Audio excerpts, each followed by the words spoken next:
మరి లోకేష్ గారు ఈ అంటే మహానాడులో తన మార్కును చూపించుకోవడానికి 6 రకాల కీలక ప్రతిపాదనలతో రాబోతున్నారు అనే వార్తలు వినిపిస్తున్నాయి కదండీ! ఆ ప్రతిపాదనలు ఏ విధంగా ఉండబోతున్నాయి? అదే ఇప్పుడు మనం అనుకున్నాం కదా, ఒకటి పోలిట్ బ్యూరో సమూలంగా దాని స్వరూపం మార్చడం, యువరక్తంతో నింపటం. ఇప్పటిదాకా పోలిట్ బ్యూరోలో ఉన్న సీనియర్లకి కొత్త రకం బాధ్యతలు అప్పగించడం, అట్లాగే తను పార్టీ ప్రధాన కార్యదర్శి పదవి నుంచి తప్పుకోవటం, ఆ పదవిని కొత్త వాళ్ళకి ఇవ్వటము, ఏమి ఇట్లా ఇవే ఉన్నాయి 5-6 పాయింట్లు. సో తద్వారా ఏంటంటే తెలుగు జాతి ఖ్యాతి, ప్రపంచ ఖ్యాతి. అది ఎటు ఇక మొదటి నుంచి ఉన్నదే. యాక్చువల్లీ తెలుగుదేశము, తెలుగు జాతి ఖ్యాతి అనేది మన ఎన్టీ రామారావు గారి సోలో నినాదం. అసలు ఆయన అప్పుడే అసలు ఆ పార్టీ వచ్చిందే ఆ నినాదం మీద, ఆత్మగౌరవ నినాదం. తెలుగు వారి ఆత్మగౌరవం కోసం ఎన్టీ రామారావు గారు పార్టీ పెట్టి గెలిచి 9 నెలల కాలంలోనే గెలిచి ముఖ్యమంత్రి అయిన సందర్భంలో కూడా మొదటిసారి ఢిల్లీ వెళ్ళినప్పుడు ఆయనకి తగిన సముచిత గౌరవం లభించకపోతే అప్పుడు ఇందిరాగాంధీ గారు ప్రైమ్ మినిస్టర్, ఆవిడతోనే డైరెక్ట్ ఫైట్ పెట్టుకున్నారని కొంత సమాచారం తెలుగుదేశం వర్గాల పుస్తకాల్లో మనకు కనిపిస్తుంది. సో ఆత్మగౌరవం అనేది ఒక పెద్ద ప్రధానమైన ఆయుధం తెలుగుదేశానికి. అయితే ఈ 40 ఏళ్లలో డెఫినెట్గా ఆత్మగౌరవం అనే దాన్ని గెలిచారు. ఇప్పుడు తెలుగువారి ఆత్మగౌరవము ఒక ఢిల్లీ స్థాయిలోనే కాదు, ప్రపంచ స్థాయిలో ఇప్పుడు మారుమోగుతున్నది. సో ఇప్పుడు ఇక తెలుగుదేశం బాధ్యత ఏంటంటే ఇంకా ఆత్మగౌరవ నినాదం గురించి పట్టించుకోవాల్సిన అవసరం తెలుగుదేశానికి ఇప్పుడు లేదు. అంత ఫుల్ఫిల్డ్ అనమాట అది.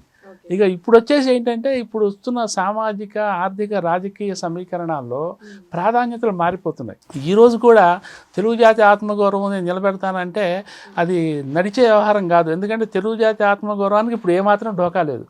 ఇప్పుడు తెలుగు వాళ్ళే కదా అమెరికా దగ్గర నుంచి, చైనా దగ్గర నుంచి, కెనడా, బ్రిటన్, మన వాళ్ళే వెళ్ళి అక్కడ ఐటీ ఉద్యోగాలు చేస్తున్నారు, అక్కడ పెద్ద పెద్ద CEO పోస్టులు సంపాదిస్తున్నారు. ఇంతకు మించిన ఇదే ఉంది ఇంకా. సో ఇప్పుడు అది భర్తీ అయిపోయింది. ఓకే, తెలుగు జాతి విశ్వఖ్యాతి. ఇప్పుడు వచ్చిన ఇదేంటంటే ఈ తాజా రాజకీయ సమీకరణాల్లో, అందులో ముఖ్యంగా ఆంధ్రప్రదేశ్ విడిపోయిన తర్వాత ఖజానా నిండుకున్న నేపథ్యంలో డబ్బులు, నిధులు, బడ్జెట్ లేని దీనిలో చంద్రబాబు నాయుడు గారు రోజు దాని మీదే కసరత్తు. ఎట్లా సంపదల సృష్టి, ఎలా ఆదాయ మార్గాలు, ఎలా అట్లాగే పరిశ్రమలు తేవటం, ఎలా పరిశ్రమలు తెస్తే ఉపాధి పెరుగుతుంది, ఉపాధి పెరిగితే ఆంధ్రప్రదేశ్లో నిరుద్యోగులు, యువతకి లాభము, తద్వారా కుటుంబాలు కొంచెం ఆర్థికంగా కోలుకుంటాయి. ఆయన ఎజెండా ఇదే. ఇప్పుడు 80-80లో ఆత్మగౌరవ నినాదము, ఇప్పుడు తెలుగుదేశానికి ఉపాధి కల్పన, సంపద సృష్టి, ఇవి ప్రధాన ఆయుధాలు అయిపోయినాయి. అందుకనే చంద్రబాబు నాయుడు గారు వాటి మీదనే దృష్టి పెట్టి, అప్పట్లో ఉమ్మడి ఆంధ్రప్రదేశ్లో నేను ఐటీ మీద పనిచేశాను. ఇప్పుడు ఆ ఐటీ వెలుగులో హైదరాబాద్లో ఏ స్థాయిలో ఉన్నాయో మీరు చూస్తున్నారు. ఇప్పుడు నేను ఆర్టిఫిషియల్ ఇంటెలిజెన్స్, క్వాంటమ్ వ్యాలీ అంటే ఈయన చాలా ముందుకెళ్ళిపోయి ఇంకా ఒక అమెరికాలో ఉండే టెక్నాలజీ, సాంకేతిక పరిజ్ఞానాలతో పోటీ పడేలా ఈ ఆంధ్రప్రదేశ్ను తీర్చిదిద్దాలి అనేది ఆయన సంకల్పం. ఆయన నోటి వెంట ఇదే వస్తున్నాయి తప్ప ఎన్నిసార్లు ఆయన ఎక్కడ మాట్లాడినా ఇంకా వేరే ఇవి రావట్లేదు. అంటే ఆంధ్రప్రదేశ్కి ఇవి ఎంత అవసరము అనేది దాన్ని బట్టి తెలుస్తున్నది.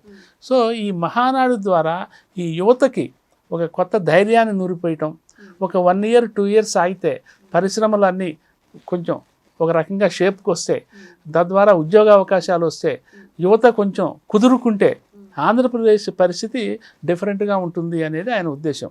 అందులో భాగంగానే ఈ మహానాడులో ఆ యువతకి అటువంటి సందేశం ఇవ్వటము, ఆ యువతకి సందేశాన్ని లోకేష్ ద్వారా, మరో ఒక యువ నాయకుడి ద్వారా ఇప్పించాలనేది మహానాడు యొక్క ఉద్దేశం అనమాట. ఎన్టీఆర్ గారి దగ్గర నుంచి చూసుకున్న ఎన్టీఆర్ గారు ఆడపడుచులకు పెద్దపీట వేశారు. అక్కడి నుంచి ఆ ప్రస్థానం అలా కొనసాగుతూ ఉంది. ఇప్పుడు లోకేష్ గారి కీలక ప్రతిపాదనలో 2వ స్థానాన్ని కల్పించింది స్త్రీ శక్తి గురించి. దాని గురించి చెప్పండి. అవును, యాక్చువల్లీ ఎన్టీ రామారావు గారు మహిళలకి ఆస్తిలో సమాన వాటా ఇవ్వటం దగ్గర నుంచి 33% రిజర్వేషన్లు, ఇవన్నీ కూడా తెలుగుదేశం ఎన్టీ రామారావు గారి తర్వాత చంద్రబాబు నాయుడు గారు ఫాలో అవుతూ వస్తున్నారు.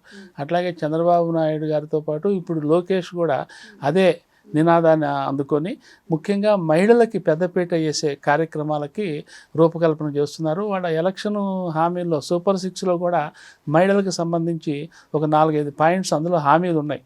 ఆ హామీలను ఈ 11 నెలల్లో కొన్ని ఈ గ్యాస్ సిలిండర్లు, ఉచితంగా గ్యాస్ సిలిండర్లు ఇవ్వటం లాంటివి అటువంటివి కొన్ని నెరవేర్చారు.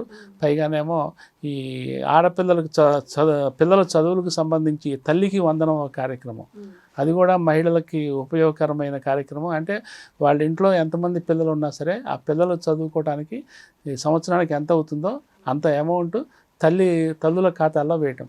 సో అట్లాగే ఉచిత సిలిండర్లు, సంవత్సరానికి 3 ఉచిత సిలిండర్లు ఇవ్వటము, అవి కూడా మహిళల ఖాతాల్లో ముందుగానే ఆ 3 సిలిండర్లకు సంబంధించిన నగదుని వాళ్ళ ఖాతాల్లో వేయటము ముందుగానే. అట్లాగే రేపు ఈ జూన్ నుంచి నెక్స్ట్ మంత్ నుంచే మహిళలకి ఆర్టీసీ బస్సుల్లో ఉచిత ప్రయాణం అనేది కల్పిస్తున్నామని డేట్ కూడా అనౌన్స్ చేశారు. సో ఇవన్నీ కూడా సరే ఎటు చంద్రబాబు నాయుడు గారి ఒక పెట్ ప్రాజెక్ట్ డ్వాక్రా సంఘాలు, ఆ డ్వాక్రా సంఘాలు ఈ రోజున ఆంధ్రప్రదేశ్లో ఎంత ఔన్నత్యంతో ఉన్నాయో, ఈ దాదాపు వివిధ సంక్షేమ కార్యక్రమాల్లో వాళ్ళకి ప్రత్యక్ష పాత్ర కల్పిస్తున్నారు. సో ఇదంతా కూడా తెలుగుదేశం పార్టీ, ముఖ్యంగా తెలుగుదేశం పార్టీ ఒకటి బీసీలు, రెండోది మహిళలు, ఈ 2 ప్రధాన ఆయుధాలతో తెలుగుదేశం పార్టీ 4 దశాబ్దాల నుంచి వచ్చింది. ఇక ముందు కూడా ఇంకా వాళ్ళకి మరిన్ని రాజకీయాల్లో మరింత విస్తృత పాత్ర కల్పించడం, అట్లాగే కింద స్థాయి నుంచి పై స్థాయి ఎమ్మెల్యే వరకు వాళ్ళకి మరిన్ని ఎక్కువ సీట్లు కేటాయించడానికి కూడా వాళ్ళు చాలా సుముఖంగా ఉన్నారు, ముందుకెడుతున్నారు. మరి కార్యకర్తలే అధినేతలు, దీని గురించి అదే మనం ఇందాక చెప్పాను కదా, యాక్చువల్లీ కార్యకర్తకే పదవులు ఇవ్వాలి. కష్టించి పనిచేస్తున్న పార్టీని నమ్ముకొని మొదటి నుంచి ఉన్న కార్యకర్త, అట్టడుగు కార్యకర్త అంటే ఎవరు? ఏ ధర్నా చేసినా, ఏ నిరసన కార్యక్రమం చేసినా, ఏ పార్టీ ఏ కార్యక్రమం చేసినా, ధర్నాల దగ్గర నుంచి బహిరంగ సభలు పెట్టినా జెండాలు భుజం మీద మోసుకొని వస్తారే, వాళ్ళ డబ్బులు వాళ్ళు ఖర్చు పెట్టుకొని వాళ్ళ డబ్బులతో బస్సు టికెట్లు కొని, రైలు టికెట్లు కొని వస్తారే, అటువంటి కార్యకర్తలని గుర్తించే కార్యక్రమం చేస్తాను అని చెప్పి లోకేష్ గారు భరోసా, ఇది చాలా పెద్ద హామీ అన్నమాట, పెద్ద భరోసా. సో అటువంటిది అట్టడుగున ఇప్పటికీ నేలబారం నడుచుకుంటూ వెళ్ళే కార్యకర్తలకి తగిన అందరాలు ఎక్కించడం అనేది అది ఊహకందని విషయము. నిజంగానే కనుక అది జరిగితే ఒక రాజకీయ పార్టీలో ఒక పెద్ద విప్లవమే, సంస్కరణల పరంగా ఒక పెద్ద విప్లవంగా మనం భావించవచ్చు. అది లోకేష్ గారి హయాంలో డెఫినెట్గా అది జరిగే అవకాశాలు కనిపిస్తున్నాయి. ఈ మహానాడు తర్వాత వాళ్ళు చేసే తీర్మానాల ద్వారా మనకు అది స్పష్టమవుతుంది. ఆ తర్వాత అది కార్యాచరణలోకి వచ్చిన తర్వాత కనీసం 6 months ఉంది. ఇప్పుడు యాక్చువల్లీ కొన్ని నామినేటెడ్ పదవులు ఆల్రెడీ ఇంకా పెండింగ్లో ఉన్నాయి, చాలా ఇవ్వాల్సి ఉన్నాయి, దాదాపు సగం అయిపోయినాయి కానీ ఇంకా ఉన్నాయి. సో వాటిల్లోనే బహుశా ఈ హామీని అందులో చూపొచ్చు నేను అనుకోవటం కార్యాచరణలో. థ్యాంక్ యూ సో మచ్ అండి. థ్యాంక్ యూ అండి.